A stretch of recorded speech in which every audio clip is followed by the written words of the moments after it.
again more is like who is in positions of decision making around what goes into a game, right? Like who is being represented? Because as we know, often it is the games industry is overwhelmingly represented in leadership positions by cis white men and cis white straight men.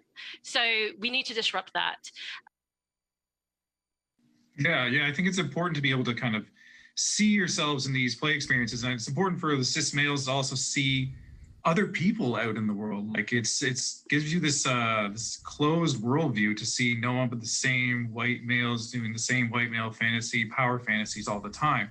So they're limited in kind of what they even accept of the world or see of the world. They don't see that these people even exist out there. They don't even exist, guys. They don't even exist. Those I didn't realize gay people and people of color even existed because video games don't show me them. I mean, that's crazy. But hey, how's it going today? It's me, David. Welcome to the Scarred Thumb Podcast. Today we are talking about white guys, the most hated group of people on, really the only group of people that you're allowed to hate publicly. There's one group, racism, sexism, it's apparently unacceptable, but if it's directed at a straight white man, I mean, come on, there's no one who's defending those guys. Nobody. And that's what we'll go into today, because there's been some recent issues where some studio leadership has thought, you know what, it's okay to be racist against white people, especially if you're white yourself. As these white liberal men have decided to do their own sort of penance, really at the expense, oddly enough, of other people, not themselves. It's not themselves quitting. It's them just being racist against their own people. But hey, thank you so much, Rhinestone Supremacist, for the $2.99 sticker. Very cute dog. X-Runner, good to see you. Yes, they do exist. They certainly do exist, those non-white people. It's crazy. You never see them before. If it wasn't for video games, I wouldn't know that they existed. But let's get right into the story. So, this is Elon Musk, who's been really hammering away. I think it's very pleasing to see this. Elon Musk is really one of the people I see that's calling out this sort of anti-white racism that's going on, especially in the games industry. I think there is a shift happening where I don't think white people are going to be taking this anymore. They're not just going to accept that it's okay to just say, hey, just get, like I said in this in the previous thing, it's all right, we need less white men in positions of leadership. This idea that we could just guilt people into thinking that, a white man being successful is somehow a negative for a person of color or some sort of woman. And that they, the white people being in these leadership positions just perpetuates some sort of harmful stereotypes. Which, I mean, we'll see more of that. We'll get into the D&D stuff too. But let's go here. Let me expand this. So we have Elon Musk replying to a tweet, which is, I guess, the one of the CEOs of the Xbox division. So Microsoft Gaming Division is excluding white people from being hired to work on their video games. All the new hires are unqualified queer black people because the company executives have an explicit mandate against crusty old white dudes. So this is what they're referring to. So this is Matt Hansen, who is the art director at Obsidian Entertainment. This was also retweeted by Joshua Sawyer here, who is a game designer at Obsidian Entertainment. And what he says here is, reminder to black artists out there who are looking for portfolio reviews or job advice. My DMs are open, and you will always have my priority. We got too many crusty white dudes in this field. Please let me know Please let me help you replace me one day. I want to go back to living in the woods. So, Josh, so Matt Hansen here is basically saying, now I don't know if he's specifically saying, hey, we're going to hire you over white guys, but I mean, let's say you are like an artist that wants to work at Obsidian Entertainment and you happen to be white. You see this tweet. Are you encouraged to apply to Obsidian? And who's to say, like, if you like specifically say, like, hey, there's way too many white dudes in gaming. Now, does that kind of indicate that he doesn't want other white people working at his studio, working with him at Obsidian? Definitely raises some questions on whether or not there are fair hiring practices over at Obsidian. And it really is kind of sick, the fact that, again, both these people are white. They've had success in the industry, but they don't want people that look like them to have the same success that they did in the industry. Now that they feel bad that they're successful. And this is one of the really like sick things about liberal activism that's infected the video game industry, is that you have these sort of like liberal white guys now that are for some reason super guilty. I don't know if they just hate themselves and that's sort of reflected in their sort of hatred of their own race, or this is just again another way to aggrandize themselves. I mean, this Matt Hansen isn't quitting his job. No, I don't think Joshua Sawyers is quitting his job either. He's not like, hey, black woman, come here, and a black artist, come replace me. I'm going to quit. It's always like, oh, yeah, I'm going to prioritize black people now because it costs me nothing, and I don't really care about the future generation, someone that looks like me having the same shot I did. In fact, maybe I feel a little bit guilty, so who cares? I can make myself look good and not have to worry about a competition for people that look like me. That's pretty cool. It's a pretty good deal for him. But this wasn't all. Has been gold showing this off in his stream, which is pretty cool to see that. Right, like I said, things do seem like they're changing when like a streamer the size of Asmund Gold is willing to just call this out, or at least it does sound like discriminate. Hey, how's it going, Silver Bishop? Sounds like discrimination based on race to me. Isn't that illegal? It should be.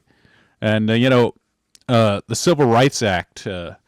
It's weird how the Civil Rights Act seems to work. It's supposed to be illegal, but it never seems to work out for white guys when it comes to that. It's almost like the Civil Rights Act was just to attack white people, not necessarily help other minorities. It is almost exactly.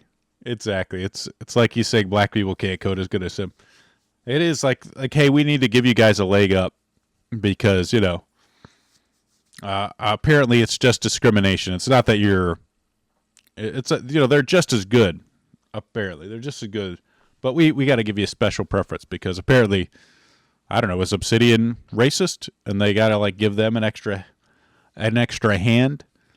But I think the reality is they realize that most people realize that they're probably not as good as there's like more qualified white people, white guys. I mean, there's probably in general more white people applying to this area that are interested in video games. And if there was more, they almost have to like sort of like corral them in. Like, come on, we'll help you out. We'll give you a big hand. You can do it. And like, we'll just this white kid, dude, who cares? He's not gonna make us look good. He might be really good at it, but get him out of here. So, yeah, it is kind of a way to say like, hey, you can't get by on your merits. Meritocracy is wrong. It's probably racist because our percentages of black employees. Who knows? Who knows if it is representative of the population? It's not good enough, though. It's not good enough. We need to be the most liberal, the shining star of and the way you do that is have as little white people as possible. That apparently is virtuous. to hate white people if you're a liberal. And this was the other thing. It should not be acceptable for any company in the game industry to be racist, sexist against white guys. So Elon standing up again for white guys. And I included this just because to take a dig at Stuttering Craig. You see him on the bottom here. Or any guys and girls. Like, Craig, this is the thing. Like, for these guys that really go hard in, like, the wokeness and stuff, like, you got to be good on these issues. Like, we don't need another Joel Berry here. This isn't like, yeah, all racism is bad. This isn't the time to be echoing the all lives matter type of thing. Like, this is specifically directed at white guys. It's not, on no circumstances is it mainstream acceptable to discriminate against people of color or women right now. None of that is. You get debanked for that kind of shit. But Craig decides, like, yeah, it's all of it's bad. Craig's got to get this out of his system. It's time to remove those thoughts. It really is just racism and sexism against white guys. We don't need people pointing out that, yeah, all racism's bad. It's time for white guys to kind of to have some sort of sense of pride in themselves again, to kind of cast off any sort of guilt they have for their success. And this is what he was responding to. Elon Musk was responding to. This is the global head of marketing for Xbox. Raise your hand if you're. I've already seen this stuff before. This isn't really new. Raise your hand if you're not a white man and you buy video games. No hate to white dudes. That's a complete lie. It's just another day in the game industries that minorities have to fight to prove they exist. Huh. That's weird. No hate to white guys, but apparently they're keeping minorities down. That's reality. Because there's just so many of white guys in this industry that they built and they have an interest in that apparently minorities have to fight to exist. That's so weird. Nobody. The reason Kelly doesn't have a job is because she's a white woman, or I don't know if she is a minority. I assume she's a minority. That's why she's saying it, but who knows? I can't tell from the profile pic. It doesn't really matter. Hey, good morning, Kyle. Good to see you. Abilities and character don't matter, only outside looks. The same people say the opposite when it comes to women getting right. Yeah, it's only. It only goes one way, and that's to benefit minorities and women. That's the only. There's no set standard. The only standard is like, does it benefit women or people of color? Then yeah, and then it's good. If it doesn't, then it's bad. DEI is for women with crap degrees and no skills. Of course, marketing lady. It's okay. It's all right to say stuff like this. Raise your hand if you're not a white man and buy video games. Wow. Of course, she has to say this because white men do buy the majority of video games. They're the ones supporting your. The reason Kelly has a job is because white men buy video games. But no need to thank us, Kelly. No need to thank us. And here's this isn't specifically rated to video games, but I like this from Noel Smith. He's been like a big lefty. Dear conservatives, the gaslighting that media have realized that things are turning and that white people are done with this whole stick, especially after the Trump election, him winning the popular vote. I think even non-white people are kind of sick of this sort of racism stick, like all of America's racist, just naturally racist. This white guilt stuff, they're done with it. And Noah Smith has need to gaslight. He's decided, let's just gaslight people. Dear conservatives, that whole thing where progressives pretend to hate white people for 5 years, that was an act. It was fake. Progressives love white people. They mostly hang out with white people, yeah, because they don't want to get robbed, and marry white people. The whole thing was performed in bullshit for Facebook, sure. I'm enjoying the whole thread of conservative thinking libs will be triggered by AI art of white families. I mean, there was a guy that literally said this is Nazi propaganda.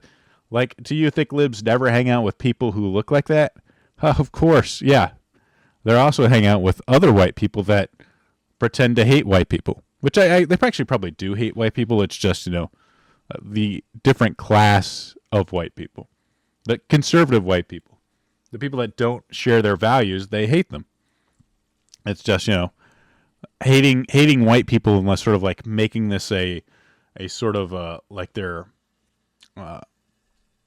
oppressing other groups just naturally by being successful is just a great way to other them and justify their sort of racist. Well, I guess it's not. Is it racism? Is it against white people? I guess so. But it's really just liberals hating right-wing people and wanting them dead is the reality. And of course, someone responded to this in case this is Bloomberg, a major publication, who has zero problem putting this out there. Corporate America pledged to hire more people of color. It actually did. The year after Black Lives Matter protests, the S&P 100 added more than 300,000 jobs. 94% went to people of color. This is just Bloomberg straight up. And this is why I say straight up racism and hiring. Like, this is why I say the Civil Rights Act, what was it designed to do? Was it designed to protect does the ACLU care about this stuff? Or are they just like, hey, put it out. Yeah, it's happening and it's good. Yeah, we just I'm sure they were all qualified, more qualified than the other applicants. It's class warfare against working white clans people, yeah. White working, yeah. I think there's definitely a class warfare element, but I think it's also just a sort of a left versus right ideological element. Yep, like, hey, they did it. You guys did it. You managed to keep white people from being successful. That's great. Good job. I'm sure, like I said, I highly doubt the 6% of white people are, the other white people that applied. Oh, class, yeah, working class people, yeah. Got it. Yeah. So discrimination was real. Yeah, this part where they're gaslighting, yeah, it's progressives love white people. Oh, really? That's interesting. That's really interesting that they just don't want to give them a job. That's a thing. And then this is another story involving some old white guys. This is Elon Musk. Nobody gets to trash Gary Gygax and the geniuses who created Dungeons and Dragons. What the fuck is wrong with Hasbro and Wizards of the Coast? May they burn in hell. Very strong words. And I covered this a while back. So this is quotes. Oh man, I didn't space this right. Sorry, guys. Maybe if I expand this. Give me a second. There we go. That's slightly better. I thought I got the right sizing on this, but it cuts off some of the words. Apologize. Some language in the first iteration. This is from the 50th anniversary, the foreword for their 50th anniversary making of D&D book, where the authors of the book decided to trash the makers, the people that sort of giants that they're built their entire empire on. They decided, since they're white guys, we might as well just trash them because they used some language that was acceptable back then, but is now unacceptable now, according to, again, now that the entire sort of creative medium in America, Western culture, has been captured by leftist activists. We need to virtue signal that they were bad guys. So let me just read this for you guys. Some language in the first iteration of D&D presents a moral quandary. The documents reproduced in the book may include pages of charts and tables alongside lists of monster spells and magic items. But that game content also includes a virtual catalog of insensitive and derogatory language. Words that are casually hurtful to anyone with a physical or mental disability. What do they use, retarded or something? Or anyone who happens to be old, fat, not conventionally attractive, indigenous, black, or a woman. Wow. Sounds really bad. Some people have been charitable, ascribe this language to the authors working from bad assumptions. In the 1970s, historical war gamers in America were predominantly, they're white middle-class men. Oh my gosh, the worst. The worst of the worst. White middle-class men. I mean, not only are they not poor, but they're also white and men. Who can be, that also built, made the most successful like tabletop gaming franchise in the world that we now owe all our jobs to. But, why not just trash them? It's pathetic. It's pathetic. It's an unfortunate fact. It goes on here too. I'm going to mention this, and that's it. This is the last one. It's an unfortunate fact that women seldom appear in the original D&D. Oh no! And when they do, they're usually portrayed disrespectfully. This probably means that they were attractive. Slavery. Look out, guys. Slavery appears in the original D&D not as a human tragedy that devastated generations over the centuries, but as a simple commercial transaction. Oh my gosh. Guys, in the 1970s, they weren't in their like fantasy game, they're treating slavery as a commercial transaction. I can't believe it.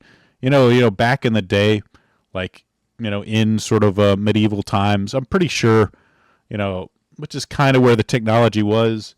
I'm sure slavery wasn't a commercial transaction. I'm sure it didn't exist. But you know what? Why didn't they kind of paint slavery as, guys, why did they just beat you over the head saying slavery is real bad, guys? It's funny, even during the, funny enough, one of the people that was originally making D&D, I forget the name, I think it's like Ron something, but he even said, like, look, the thing they're referring to, you're fighting the slavers. Like, you're like fighting these bugs in these sort of like slave pits. And you want to free them. Slavery is portrayed as bad. Like, nobody, even in the 1970s, like, you wanted to fight them. But I guess since they didn't beat you over the head with the fact that slavery is bad, that somehow means they're okay with slavery. Because, back in the day, people realized that this is like entertainment. It's supposed to be for fun. And the idea of like going down and fighting these like slavers and freeing people, which is like, again, generally seen as a heroic act. I guess they don't do enough to, or maybe the real reality is they didn't paint white people as evil, like enslavers. There wasn't enough white guilt associated with the book, so maybe that's the part where they went wrong. This human tragedy that devastated generations over the centuries. But again, we're white guilt. Like, oh, America's built on slavery. The whole forward, if you happen to read it, is just filled with this absolute garbage. It's just dripping with this sort of like liberal guilt trip. Like, oh, we feel so bad. Like, as they just rake in handfuls of money. Oh, I feel so bad that this stuff in our past was so bad. Hey, here, when did you buy this new book for $50? Yeah, that's pretty cool. Yeah. Oh, I just feel so bad about this. As they just like rake in more wads of cash. It's so pathetic. This is I included this quote. This wasn't sort of brought up, but I found this in one of my old folders. This is Kyle Brinks, Wizard of the Coast executive producer. There's been mistakes made in the years past where people assume that D&D players were all, white dudes in a basement, which has been a falsity assumption for a lot of years. It gets more and more false every day. That's so great. Like, I'm so glad less white people are playing the game. And it gets more and more false every day. So in my viewpoint, honestly, guys like me can't leave soon enough for this hobby. Wow. So again, just straight up another guy that, man, I wish there was less white people here because, those white people, they're just so bad. I feel terrible that this company that was built by white dudes, and I'm making, a bunch of money off of it. I feel so bad. I wish guys like me were just out of here. But I'm still going to collect a paycheck, by the way. I don't know if did he get fired? I hope he did. God, but this is this was an aside. This is one of the people that made the foreword for the D&D book. Out of curiosity, did you or your team foresee any blowback to your comments potentially? That is, attention from Musk, and as unpredictable as it is ludicrous, but was there any sense in advance that you could rub some portion of the fandom the wrong way, though still be worth doing? And this is the gentleman that responding that, again, wrote the forward. Aaron David Lewis, early in the book development and the marketing team, asked me what sort of critiques you should expect and prepare for. And I and the editors agreed the problem was going to be from progressives and the people from the underrepresented recruits who justifiably took offense at the language of OD&D. These guys are just in such an echo chamber. It is amazing. It is amazing. They're just had their heads so far up their own asses. It's amazing. I didn't write the preface until late, and I wrote it to address these concerns. It never occurred to me I'd rouse the ire of the grognards, which apparently is like a term for like an older tabletop gamer. It's like grognards, I guess, were a faction in like old wargaming. So this is just like the older crowd. They're not the beautiful black queens that we want playing our game now. It's obvious now that I look back on it, but I just don't take these critiques seriously now. Even now, I consider those people not worth listening to, so I don't anticipate their outrage. Amazing. Again, these people are trash. Absolute trash. And this is why, like I take offense. Well, not maybe offense isn't the wrong word, but I'm pissed off when like guys like started correctly out. All racism is bad. Like, look, people like Jason Trondo, I don't want him to have a job. Like, the time for working with these people or like expressing a point, I don't want him to have a job, like, ever. I want him to lose his bank. All the bad things that has happened to like racists, I want them to happen to him. Like, completely unhireable, banned off social media. Like, there's no. I want the worst for Jason Tondro. There needs to be, like, I think Red Hawk said it pretty good. Like, I want a world where Jason Tondro is afraid to express his opinion. That's the world I want to live into. It's time to be done with it. Like, there's no working with these people. It's time for them to go. Oh, he's no longer working at Wizards of the Coast. Awesome.